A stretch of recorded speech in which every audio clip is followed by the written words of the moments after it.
കേരള നിയമസഭ തിരഞ്ഞെടുപ്പ് 2026-ക്കുറിച്ചുള്ള ഈ സമഗ്ര വിശകലനത്തിലേക്ക് സ്വാഗതം. ഈ വീഡിയോയിൽ നാം എക്സിറ്റ് പോളുകൾ, ഒപ്പീനിയൻ പോളുകൾ, വോട്ടർമാരുടെ മനോഭാവം, സാമൂഹിക മാറ്റങ്ങൾ എന്നിവയെ വിശദമായി പരിശോധിക്കുകയാണ്. കേരളം എന്നും രാഷ്ട്രീയമായി സജീവവും ബോധവാനുമായ വോട്ടർമാരുള്ള സംസ്ഥാനമാണ്. ഇവിടെ തിരഞ്ഞെടുപ്പുകൾ സാധാരണയായി വളരെ അടുത്ത പോരാട്ടങ്ങളായിരിക്കും.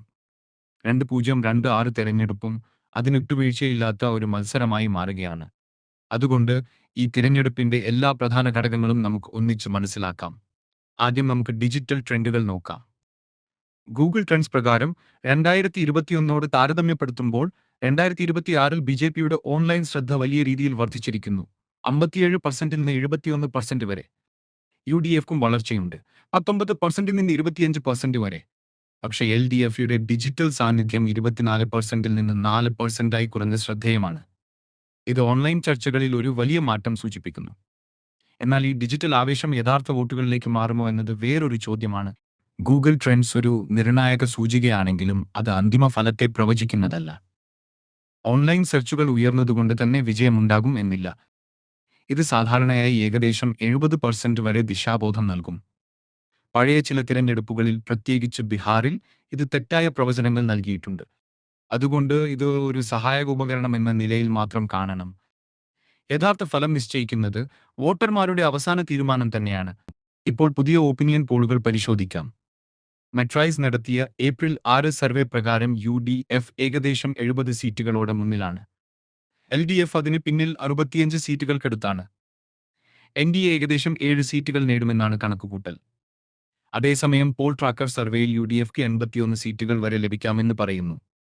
എൽ.ഡി.എഫ് 58 സീറ്റിലേക്കും എൻ.ഡി.എ 2 സീറ്റിലേക്കും കുറഞ്ഞതായി കാണിക്കുന്നു. ഇത് വ്യത്യസ്ത സർവേകളിൽ വലിയ വ്യത്യാസം കാണിക്കുന്നതായി വ്യക്തമാക്കുന്നു. NETWORK18 VOTE സർവേയിൽ മത്സരത്തിന്റെ കടുത്ത സ്വഭാവം വ്യക്തമാണ്. യു.ഡി.എഫ് 69 സീറ്റുകളും എൽ.ഡി.എഫ് 68 സീറ്റുകളും നേടുമെന്നാണ് പ്രവചനം. ഇത് വളരെ ചെറിയ വ്യത്യാസമാണ്. എൻ.ഡി.എ ഏകദേശം 3 സീറ്റുകൾ നേടുമെന്നാണ് കണക്കാക്കുന്നത്. എല്ലാ സർവേകളുടെയും ശരാശരി എടുത്താൽ യു.ഡി.എഫ്ക്ക് 73 സീറ്റുകൾ, എൽ.ഡി.എഫ്ക്ക് 64 സീറ്റുകൾ, എൻ.ഡി.എക്ക് 4 സീറ്റുകൾ ലഭിക്കുമെന്നാണ് സൂചന. ഇതിലൂടെ തിരഞ്ഞെടുപ്പ് വളരെ അടുത്ത പോരാട്ടമാണെന്ന് വ്യക്തമാകുന്നു. വോട്ട് ഷെയർ കണക്കുകൾ നോക്കുമ്പോൾ യു.ഡി.എഫ് ഏകദേശം 41.7% വോട്ടുകൾ നേടുമെന്നാണ് പ്രവചനം. എൽ.ഡി.എഫ് 38.8% വോട്ടുകളോടെ പിന്നിലാണ്. എൻ.ഡി.എ ഏകദേശം 15.1% വോട്ടുകൾ നേടും. ഇത് സീറ്റുകളുടെ കണക്കിൽ വലിയ മാറ്റങ്ങൾ ഉണ്ടാക്കാൻ സഹായിക്കും. വോട്ട് ഷെയറിൽ ചെറിയ വ്യത്യാസം പോലും സീറ്റുകളിൽ വലിയ മാറ്റമുണ്ടാക്കും. മൊത്തത്തിലുള്ള സർവേകൾ നോക്കുമ്പോൾ യു.ഡി.എഫ് 69 മുതൽ 81 സീറ്റുകൾ വരെ നേടുമെന്നാണ് കാണിക്കുന്നത്. എൽ.ഡി.എഫ് 57 മുതൽ 69 സീറ്റുകൾക്കിടയിലാണ്. എൻ.ഡി.എ 1 മുതൽ 7 സീറ്റുകൾക്കിടയിൽ തന്നെ നിലനിൽക്കും. ചില സർവേകൾ ഹംഗ് അസംബ്ലി സാധ്യതയും സൂചിപ്പിക്കുന്നു. അതായത് ചെറിയ വോട്ട് മാറ്റങ്ങൾ പോലും ഫലത്തെ മാറ്റാൻ കഴിയും.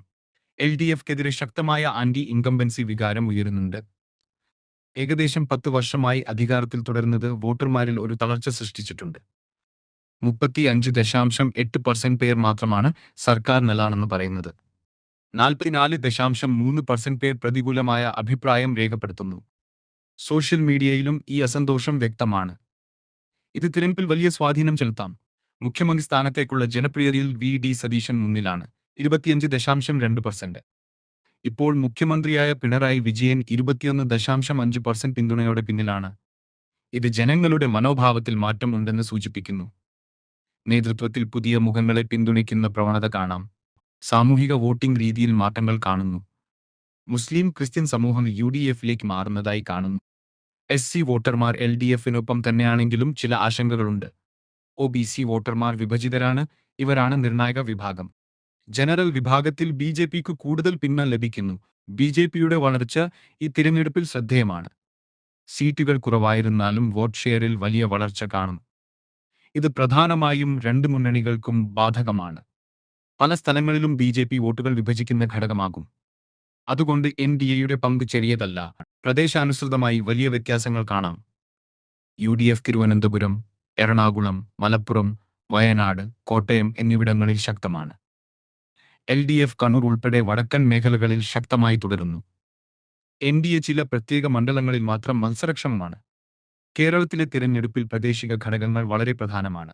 സോഷ്യൽ മീഡിയയിൽ ശക്തമായ ചർച്ചകൾ നടക്കുന്നു. LDFക്കെതിരെ വിമർശനങ്ങൾ കൂടുതലാണ്. UDFക്ക് 70-80 സീറ്റുകൾ ലഭിക്കുമെന്ന് പലരും പ്രവചിക്കുന്നു. LDF 50-65 സീറ്റുകൾക്കിടയിൽ, NDA 2-8 സീറ്റുകൾ നേടും. എന്നാൽ സോഷ്യൽ മീഡിയ എല്ലായ്പ്പോഴും യാഥാർത്ഥ്യത്തെ പ്രതിഫലിപ്പിക്കണമെന്നില്ല. NDAയുടെ പങ്ക് വളരെ നിർണായകമാകാം. 2-8 സീറ്റുകൾ മാത്രമായാലും അത് ഫലത്തെ സ്വാധീനിക്കും. പ്രധാനമായും ക്ലോസ് കോൺടെസ്റ്റുകളിൽ NDA വോട്ടുകൾ വിഭജിക്കും. ഇത് UDFക്കും LDFക്കും ഗുണവും ദോഷവും ഉണ്ടാക്കും. എക്സിറ്റ് പോളുകൾ ഔദ്യോഗികമായി എല്ലാ ഘട്ട വോട്ടെടുപ്പും കഴിഞ്ഞാൽ മാത്രമേ പുറത്തുവരൂ. ഇപ്പോൾ ലഭിക്കുന്നത് അനൗദ്യോഗിക കണക്കുകളാണ്. അവസാന ഫലം മെയ് 4 മാത്രമേ വ്യക്തമാകൂ. അതുവരെ എല്ലാ കണക്കുകളും പ്രവചനങ്ങൾ മാത്രമാണ്. ഈ തിരഞ്ഞെടുപ്പിൽ നിരവധി സാധ്യതകൾ മുന്നിൽ കാണുന്നു. അതിനാൽ ഫലം അവസാന നിമിഷം വരെ അനിശ്ചിതമായി തുടരാൻ സാധ്യതയുണ്ട്. UDFന് ചെറിയ ഭൂരിപക്ഷം നേടാൻ സാധ്യതയുണ്ട്, പ്രത്യേകിച്ച് നിലവിലെ സർവേ ട്രെൻഡുകൾ തുടരുകയാണെങ്കിൽ. 70 സീറ്റുകൾക്ക് മുകളിൽ എത്തുന്നത് അധികാരത്തിലേക്ക് മടങ്ങാൻ സഹായിക്കും. അതേസമയം പല മണ്ഡലങ്ങളിലും മത്സരം അടുത്തതിനാൽ ഹംഗ് അസംബ്ലി സാധ്യതയും നിലനിൽക്കുന്നു. ചെറിയ വോട്ട് മാറ്റങ്ങൾ പോലും ഫലത്തെ മാറ്റാൻ കഴിയും. LDF വീണ്ടും അധികാരത്തിലെത്താനും സാധ്യതയുണ്ട്, അവരുടെ ശക്തമായ സംഘടനാ അടിസ്ഥാനത്തെ ആശ്രയിച്ച്. കൂടാതെ NDAയുടെ പങ്ക് നിർണായകമാകാം, പ്രത്യേകിച്ച് പോസ്റ്റ് പോൾ സാഹചര്യത്തിൽ. കേരള രാഷ്ട്രീയത്തിലെ ഏറ്റവും പ്രധാനപ്പെട്ട സവിശേഷതകളിൽ ഒന്നാണ് അധികാരം മാറി വരുന്നത്.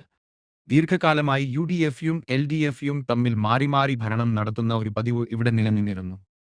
എന്നാൽ 2021-ൽ LDF തുടർച്ചയായ 2ാം തവണ അധികാരത്തിലെത്തിയതോടെ ആ പതിവ് ഒരു പരിധിവരെ തകർന്നു. ഇത് കേരള രാഷ്ട്രീയ ചരിത്രത്തിൽ ഒരു നിർണായക സംഭവമായി കണക്കാക്കപ്പെടുന്നു.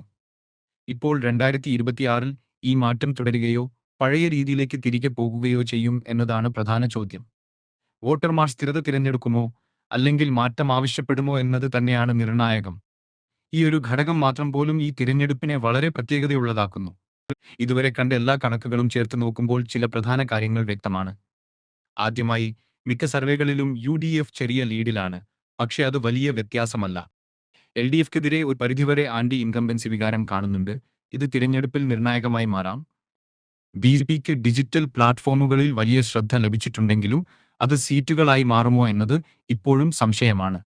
വോട്ടർമാരുടെ പ്രധാന പ്രശ്നങ്ങൾ ജോലിയും വിലക്കയറ്റവും തന്നെയാണ്. ഇവയാണ് അന്തിമ തീരുമാനത്തെ സ്വാധീനിക്കാൻ സാധ്യതയുള്ളത്. എല്ലാം കൂടി നോക്കുമ്പോൾ ഇത് ഒരു ക്ലോസ് ഫൈറ്റ് ആണ്. ഫലം വളരെ അടുത്തതായിരിക്കും. അതിനാൽ അവസാന ഫലം പ്രവചിക്കുന്നത് ഇപ്പോഴും ബുദ്ധിമുട്ടാണ്. കേരളം ഇന്ത്യയിലെ ഏറ്റവും ശക്തമായ ജനാധിപത്യ സംസ്കാരമുള്ള സംസ്ഥാനങ്ങളിലൊന്നാണ്. ഇവിടെ വോട്ടർമാർ രാഷ്ട്രീയമായി ബോധവാന്മാരാണ്. അവർ വിഷയങ്ങളെ ആഴത്തിൽ വിലയിരുത്തിയാണ് തീരുമാനമെടുക്കുന്നത്. ജോലി, വിലക്കയറ്റം, ഭരണനിലവാരം തുടങ്ങിയ വിഷയങ്ങൾക്കാണ് കൂടുതൽ പ്രാധാന്യം നൽകുന്നത്. ഉയർന്ന വോട്ടിംഗ് ശതമാനം ഈ സജീവമായ ജനാധിപത്യത്തിന്റെ തെളിവാണ്. ഈ തിരഞ്ഞെടുപ്പും അതേ രീതിയിൽ ശക്തമായ മത്സരവും ബോധപൂർണമായ വോട്ടിംഗും കാണിക്കും. അവസാന ഫലം എന്തായാലും ഇത് കേരളത്തിന്റെ ജനാധിപത്യ ശക്തിയെ വീണ്ടും തെളിയിക്കുന്ന ഒരു തെരഞ്ഞെടുപ്പായിരിക്കും. ഈ വീഡിയോ മുഴുവൻ കണ്ടതിന് നന്ദി. നിങ്ങൾക്ക് ഈ വിശകലനം ഉപകാരപ്പെട്ടതായി തോന്നിയെങ്കിൽ വീഡിയോ ലൈക്ക് ചെയ്യാനും ഷെയർ ചെയ്യാനും മറക്കരുത്. ഇത്തരത്തിലുള്ള കൂടുതൽ തിരഞ്ഞെടുപ്പ് അപ്ഡേറ്റുകൾക്കായി ചാനൽ സബ്സ്ക്രൈബ് ചെയ്യുകയും ബെൽ ഐക്കൺ അമർത്തുകയും ചെയ്യുക. നിങ്ങളുടെ അഭിപ്രായങ്ങൾ ഞങ്ങൾക്ക് വളരെ പ്രധാനമാണ്, അതിനാൽ കമന്റിൽ നിങ്ങളുടെ അഭിപ്രായം പങ്കുവെക്കുക. കേരളത്തിൽ ഈ തിരഞ്ഞെടുപ്പിൽ ആരാണ് ജയിക്കുമെന്ന് നിങ്ങൾ കരുതുന്നു? നിങ്ങളുടെ പ്രവചനങ്ങൾ അറിയാൻ ഞങ്ങൾ ആഗ്രഹിക്കുന്നു.